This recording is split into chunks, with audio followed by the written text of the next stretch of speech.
Hello friends, ఈ వీడియోలో మనము ఇట్ వాజ్ అనే సెంటెన్స్ స్ట్రక్చర్ను వాక్యాలలో ఎలా వాడాలో నేర్చుకుందాం. ఇట్ వాజ్ ఎ ప్రాంక్ అంటే అది ఒక చిలిపి చేష్ట. దీనికి వర్డ్ టు వర్డ్ ట్రాన్స్లేషన్ చూసినట్లయితే ఇలా ఉంటుంది. ఇట్ అంటే అది, వాజ్ అంటే ఉండెను. కానీ ఈ ఉండెను అనేది మనము ట్రాన్స్లేషన్ చేసినప్పుడు సహజంగా మనము స్పోకెన్ తెలుగు లాంగ్వేజ్లో అలా చెప్పం కదా.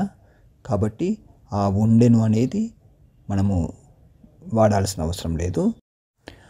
మనం జనరల్గా స్పోకెన్ తెలుగులో మాట్లాడేటప్పుడు ఉండెనుకు బదులుగా ఉంది అనేది కొన్నిసార్లు మనము వాడుతూ ఉంటాము. కానీ ఈ పర్టికులర్ సెంటెన్స్ ట్రాన్స్లేషన్ చేసినప్పుడు ఆ ఉంది అనే పదం కూడా వాడాల్సిన అవసరం లేదు. సో ఇది ఒక చిలిపి చేష్ట అంటే సరిపోతుంది. ఇట్ వాజ్ ఏ ప్రాంక్ అంటే అది ఒక చిలిపి చేష్ట ఆర్ ఇది ఒక చిలిపి చేష్ట. ఇట్ అంటే అది ఆర్ ఇది, అది కానీ ఇది కానీ రెండు అర్థాలు వస్తాయి. నేను ఇక్కడ అది అని ఎందుకు వాడానంటే ఇది మనం పాస్ట్ టెన్స్ గురించి చెప్తున్నాం. మామూలుగా మనకి దూరంగా ఉన్న వస్తువులను గురించి కానీ ఏదైనా చెప్పేటప్పుడు కానీ అది అని వాడతాం, దగ్గర వాటికి ఇది అని వాడతాం. సో ఇది కొంతకాలం క్రితం జరిగిన పని కాబట్టి నేను అది అని వాడడం జరిగింది ఇదికి బదులుగా. ఇప్పుడు మనం నెక్స్ట్ సెంటెన్స్ చూద్దాం. It was a very hot day.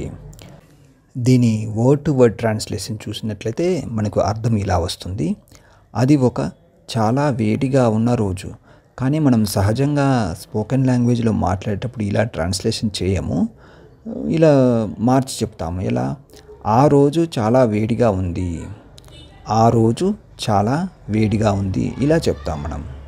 దీని అర్థం it was a very hot day. Next sentence చూద్దాం. ఇట్ వాజ్ లైక్ దిస్ అంటే అది ఇలా ఉంది. ఇట్ వాజ్ అంటే అది ఉంది. వర్డ్ టు వర్డ్ ట్రాన్స్లేషన్ వచ్చేసి అది ఉండెను. కానీ నేను ఇంతకుముందు చెప్పినట్లుగా ఉండెను అనేది మనం జనరల్గా స్పోకెన్ లాంగ్వేజ్లో తక్కువ వాడతాము, ఉంది అంటాం కదా. సో ఇట్ వాజ్ అంటే మనం అది ఉంది అని చెప్పొచ్చు. లైక్ దిస్ అంటే ఇలా, మీరు ఇలా కూడా చెప్పొచ్చు, ఈ విధంగా అని కూడా చెప్పవచ్చు. నెక్స్ట్ సెంటెన్స్ ఇట్ వాజ్ టెరిఫయింగ్ అంటే అది భయంకరంగా ఉంది. ఇట్ వాజ్ అంటే అది ఉంది, టెరిఫయింగ్ అంటే భయంకరంగా.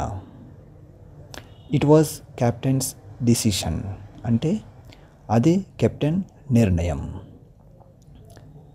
సో ఇక్కడ చూసినట్లయితే ఇట్ వాజ్ అంటే అది ఉంది అని వస్తుంది. కానీ ఉంది అనేది ఇక్కడ మనం చెప్పాల్సిన అవసరం లేదు, అది అనే అర్థం తీసుకుంటే సరిపోతుంది. కెప్టెన్స్ డిసిషన్ అంటే కెప్టెన్ నిర్ణయం. నెక్స్ట్ సెంటెన్స్ చూద్దాం. ఇట్ వాజ్ ఎ ఫ్రాడ్ అంటే అది ఒక మోసం. ఇక్కడ కూడా మనము ఎండింగ్లో ఉంది అని వాడట్లేదు. సాధారణంగా స్పోకెన్ లాంగ్వేజ్లో తెలుగులో ఎట్లా మాట్లాడతామో దాన్ని బట్టి మనం ట్రాన్స్లేషన్ చేసుకోవాల్సి ఉంటుంది. ఇట్ వాజ్ ఎ ఫ్రాడ్ అది ఒక మోసం. ఫ్రాడ్ అంటే మోసం. ఇట్ వాజ్ లాంగ్ ఎగో అంటే అది చాలా కాలం క్రితం. ఇక్కడ ఇట్ వాజ్ అంటే అది అంటే సరిపోతుంది. లాంగ్ ఎగో అంటే చాలా కాలం క్రితం, ఎగో అంటే క్రితం. It was a good day అంటే అది ఒక మంచి రోజు.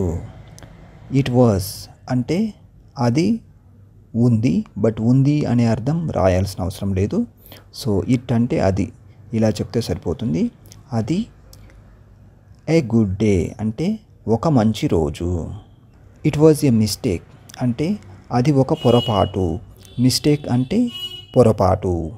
It was a good car అంటే అది ఒక మంచి కారు. ఈ స్ట్రక్చర్ ఉపయోగిస్తూ మీరు కూడా కొన్ని సొంతంగా వాక్యాలు తయారు చేయండి. వాటిని కమెంట్ సెక్షన్లో టైప్ చేయండి. ఏమైనా మిస్టేక్స్ ఉంటే నేను తర్వాత కరెక్షన్స్ చేస్తాను. Thank you for watching this video. We will meet again in the next one.